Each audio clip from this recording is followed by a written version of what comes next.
Hello everyone, you are watching News Insights. Let's watch today's news updates. ಇವತ್ತು ನಾವು ಸಾವಿರಾರು ಜನ ಬೀದರ್, ಬೆಳಗಾವಿ, ಬಾಗಲಕೋಟೆ, ಮಂಡ್ಯ, ಮೈಸೂರು ಇಡೀ 31 ಜಿಲ್ಲೆ ಅಂದ್ರೆ ನನ್ನ ರೈತ ದೇವರುಗಳು ಕೂಡ ಇಲ್ಲಿ ಭಾಗವಹಿಸಿರ್ತಕ್ಕಂಥದ್ದು. ಏನ ಮನಿದ್ರೆ ರೊಕ್ಕ ಕೊಡತ್ತೀರಿ? ರಾಜ್ಯ ಮುಖ್ಯಮಂತ್ರಿ ಅವರ ಅಪ್ಪಾರ ಮನಿದ್ರೆ ರೊಕ್ಕ ಕೊಡತ್ತಾರೋ, ಕಂದಾಯ ಮಂತ್ರಿ ಕೊಡತ್ತಾರೋ, ಅಧಿಕಾರಿಗಳು ಕೊಡತ್ತೀರಿ? ಇಲ್ಲ, ನಾವು ರೊಕ್ಕ ತುಂಬಿದ್ದು ಈಗ 19 ಲಕ್ಷ ಅರ್ಜಿಗೆ ಸುಮಾರು 300-400 ಕೋಟಿ ರೂಪಾಯಿ ಹಣ ಆಗ್ತದ.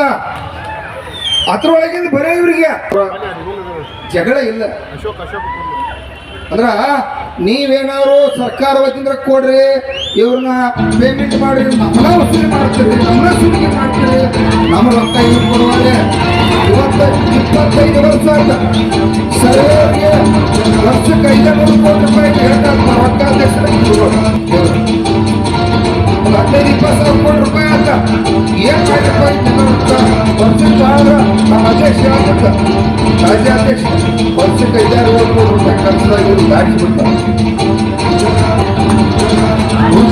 ಏನ ಅವರೇ ಸಿದ್ದರಾಮಯ್ಯ ಸಾಹೇಬರು ಕೂಡ ಇನ್ನು ಹೋರಾಟಕ್ಕೆ ಭಾಗವಹಿಸಿ ನೀವು ಹೆದರ್ಬೇಡ್ರಿ, ಅವಾಗ ಯಾವ ಮಂತ್ರಿ ಇದ್ರು ಇವ್ರು ಕಾಯಂಗೊಳಿಸಿ ಪಾಪಿ 10 ವರ್ಷ ನಗರಾತ್ರಿ ಇವರೆಲ್ಲ ಸೇವಾ ಮಾಡ್ಯಾರು ಅಂತ ಹೇಳಿ ಸಿದ್ದರಾಮಯ್ಯ ಅವರ ರಾಜ್ಯದ ಮುಖ್ಯಮಂತ್ರಿ ಇದ್ದಿಕ್ಕಿಲ್ಲ, ಅವಾಗ ಹೇಳಿ ಮುಖ್ಯಮಂತ್ರಿಯಾಗಿ 3 ವರ್ಷದ ಮುಖ್ಯಮಂತ್ರಿ ಸರಿ ಇಲ್ಲ, ಹಿಂಗಿಲ್ಲ ಅಂತೇಳಿ ಬಿಟ್ಟು ನೀವು ಸರ್ವೆ ಮಾಡ್ತೀವಿ ಅಂದ್ರೆ ನಾವು ರೈತರಿಗೆ ಬರುತ್ತ ಸಿಕ್ಕಿಲ್ಲ.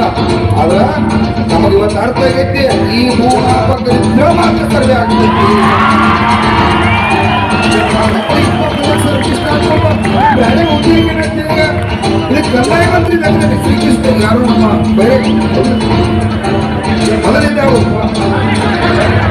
ಬೇರೆ ಸರ ಕಮಿಷನರ್ ಸಾಹೇಬರಿಗೆ ನಮ್ಮ ರಾಜ್ಯಾಧ್ಯಕ್ಷ ಪಾಪ ತಿರುಮಲೇಗೌಡರ ಸಮಾಧಾನ ಇದ್ದಾರೆ, ಬಹಳ ಸಮಾಧಾನ ವ್ಯಕ್ತಿ, ಪಾಪ ಒಳ್ಳೆ ಮನುಷ್ಯ. ಯಾಕಂದ್ರ ಬಹಳ ಸೌಜನ್ಯದಿಂದ ಇವತ್ತು ಸರ್ಕಾರಗಳಿಗೆ ವಿಚಾರಣೆ ಮಾಡಿಸ್ತಕ್ಕಂಥವ್ರು. ಆದ್ರೆ ಈ ಸರ್ಕಾರ ಅರ್ಥ ಹಗುರವಾಗಿರ್ತಕ್ಕಂಥವ್ರಲ್ಲ, ಅಧಿಕಾರಿಗಳು ಕೂಡ ಹಗುರವಾಗಿರ್ತಕ್ಕಂಥವ್ರಲ್ಲ.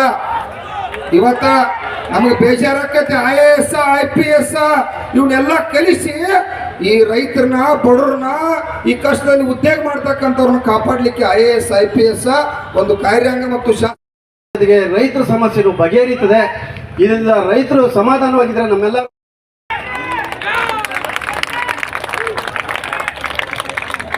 ಭಾರ್ಗವ್ರೆ ನೀವು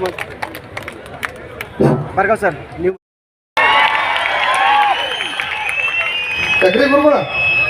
ಎಲ್ಲರಿಗೂ ಭೇಟಿ.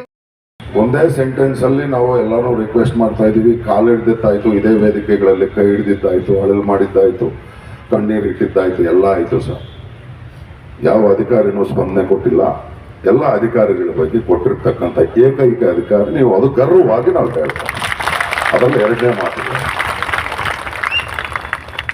ನಮ್ದು ಏನಾಗಿದೆ ಸರ್ ಪರಿಸ್ಥಿತಿ, ನಾವು ಲೈಸೆನ್ಸ್ ಸರ್ವೇಯರ್ ಅಂದ್ರೆ ಲೈಸೆನ್ಸ್ ಅಂತ ತೆಗೆದಾಕಿದ್ರೆ ಸರ್ವೇಯರ್ ಅನ್ನೋ ಪದನೇ ಇದೆ ಸರ್. ನೀವು ನಿಮ್ಮ ಜೊತೆ ನಾವು ಸಭೆ ಮಾಡಕ್ ಬಂದಾಗ, ನಮ್ಮ ಅಹವಾಲನ್ನ ಕೇಳಕ್ ಬಂದಾಗ 4 ತಿಂಗಳ ಹಿಂದೆ ನೀವೊಂದು ಒಳ್ಳೆ ಮಾತು ಹೇಳಿದ್ರಿ sir. You the people licence surveyors are pillars to the department. You the person is pillar to our lifes ಅಂತ ನಾನು ಕೇಳಿ. ನಾನು ಇದನ್ನು ನಿಮ್ಮನ್ನು ಮೆಚ್ಚಿಸೋದಕ್ಕೆ ಹೇಳ್ತಿಲ್ಲ ಸರ್. ನಮ್ಮ ಅಹವಾಲನ್ನು ನಿಮ್ಮನ್ನು ಕೇಳಿದಾಗ ಸರ್ಕಾರ ಅಂತ ಹೇಳ್ತೀರ ಸರ್. ಭದ್ರತೆ ಇಲ್ಲ ಸರ್. ಇವಾಗ ನಂದೇ ತಗೋರಿ ಸರ್, ನಾನು ಅಳತೆ ಸಮಯದಲ್ಲಿ ಅಳತೆಗೆ ಹೋದಾಗ ಸರ್ ಆಕ್ಸಿಡೆಂಟ್ ಆಗಿದೆ ಸರ್. ಈಗ ನನ್ನ ಎಡಗೈಯಲ್ಲಿ ರಾಡ್ ಇದೆ ಸರ್. ಈಗ ಇದಕ್ಕೆ ಯಾವುದೇ ರೀತಿಯ ನನಗೆ ಸರ್ಕಾರದಿಂದ ಯಾವುದೇ ರೀತಿಯ ಸವಲತ್ತು ನನಗೆ ಸಿಕ್ಕಿಲ್ಲ ಸರ್.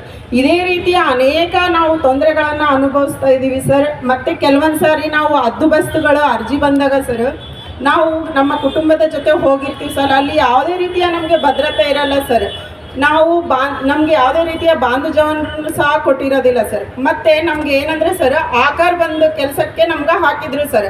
ಈಗ ಇವ್ರು ಹೇಳ್ತಾ ಇದ್ದಾರೆ ಸರ್, ನೀವು ನಮ್ಗೆ ಸಿಗ್ನೇಚರ್ ಮಾಡಿ ಕೊಟ್ಟಿದ್ದೀರಿ, ನೀವು ಯಾವುದೇ ಥರದ ಹೋರಾಟ ಮಾಡಬಾರ್ದು ಅಂತ ಹೇಳ್ತಾ ಇದ್ದಾರೆ ಸರ್.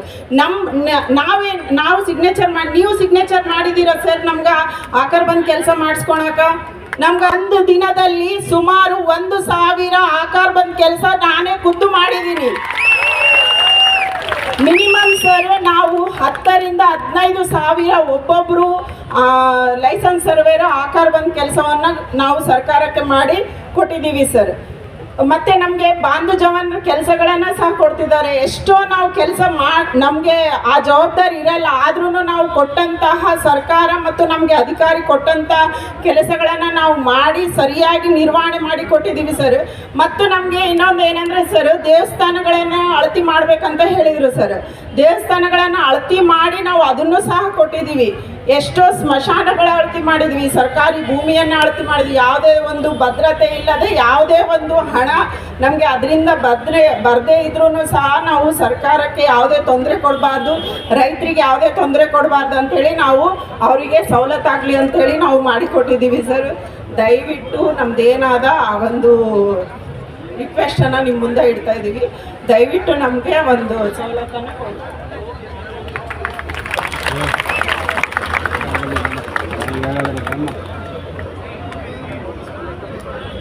ಪರವಾನಗಿ ಭೂಮಾಪಕರ ಸಂಘಕ್ಕೆ ಬೇಕೇ ಬೇಕು, ಬೇಕೇ ಬೇಕು ಪರವಾನಗಿ ಭೂಮಾಪಕರನ್ನು.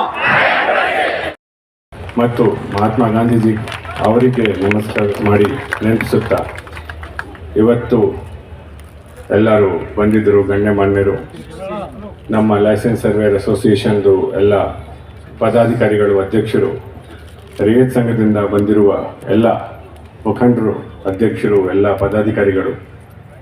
ಅದರ ಜೊತೆಗೆ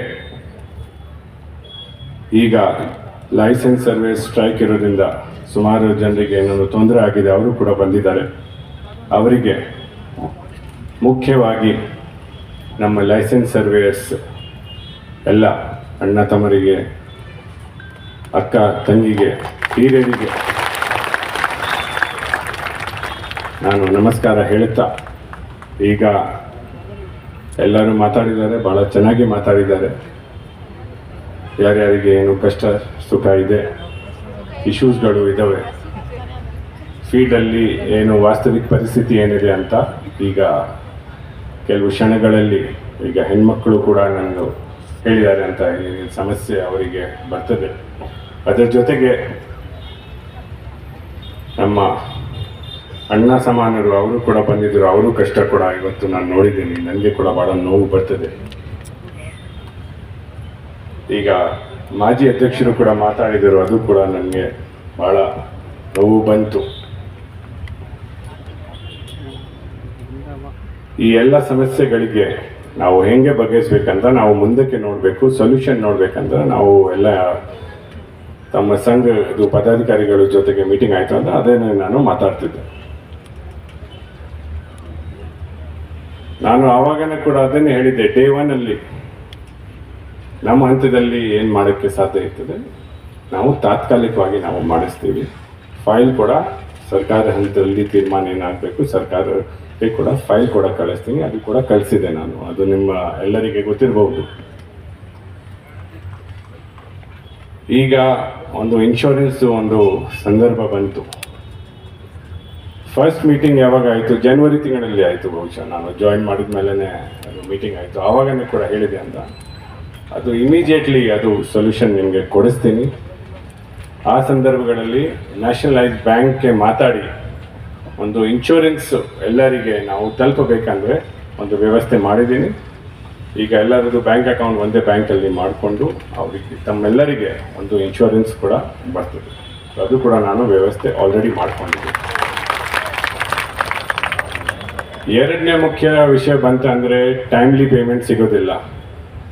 ಅವರು ಕೂಡ ಹೇಳಿದ್ದಾರೆ, ಮತ್ತು ಅದು ಬೇಡಿಕೆಗಳಲ್ಲಿ ಕೂಡ ಹೇಳಿದರು, ಮನವಿಗಳಲ್ಲಿ ಕೂಡ ಹೇಳಿದರು ಅಂತ. ಅದನ್ನು ಕೂಡ ಒಂದು ಈಗ ಏನು ಹೇಳಿದ್ರು ಅಂದರೆ ಅದು ಥಮ್ ಆದ ತಕ್ಷಣ ಇಮಿಡಿಯೇಟ್ಲಿ ಪೇಮೆಂಟ್ ಇನಿಷಿಯೇಟ್ ಆಗಬೇಕು, ಅದು ಕೂಡ. ಮತ್ತು ಒಂದು ತಿಂಗಳಿಗೆ ಒಂದು first week of next month ಅಂದರೆ ಜೂನ್ ತಿಂಗಳದ್ದು ಅದು ಸ್ಯಾಲರಿ 5ನೇ ಅಥವಾ 6ನೇ ಜುಲೈ ಒಳಗಡೆನೆ ತಮ್ಮೆಲ್ಲರಿಗೆ ಬ್ಯಾಂಕ್ ಅಕೌಂಟ್ ಮುಖಾಂತರ ತಲುಪಬೇಕಂದ್ರೆ ಒಂದು ಸಿಸ್ಟಮ್